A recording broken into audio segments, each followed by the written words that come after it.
Sa kabila naman ng pagkakapiit ni dating Pangulong Rodrigo Duterte sa The Hague, Netherlands, wagi pa rin siyang alkalde ng Davao City.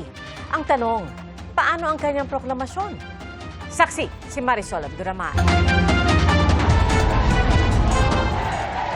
Sa botong 662,630, panalo si dating Pangulong Rodrigo Duterte bilang mayor ng Davao City.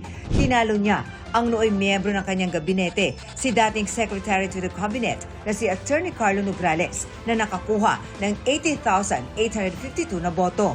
Dahil nakakulong si Rodrigo Duterte sa The Hague sa Netherlands, tinanong ang Commission on Elections kung paano siya may proproklama bilang mayor. Hindi po requirement yung presence ng isang kandidato during the proclamation. The COMELEC hanggang proclamation lang po kami. After proclamation, PILG. 651,356 naman ang nakuhang boto ni Vice Mayor Baste Duterte, malayo sa botong nakuha ng kanyang mga katunggali. Biguring maagaw ng kapatid ni Carlo na si Attorney Migs Nograles ang congressional seat sa 1st District ng Davao mula kay Congressman Paulo Pulong Duterte. Pero no show sa proclamation ang magkapatid na Pulong at Baste.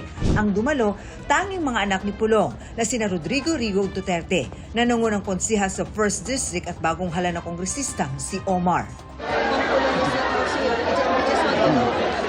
Kagabi nagkita kami sa pumunta. Sabi nila kami na lang daw magpunta in behalf para sa kanya. Hindi ko rin alam.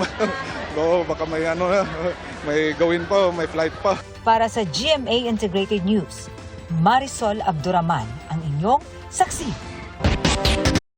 Mga kapuso, maging una sa saksi.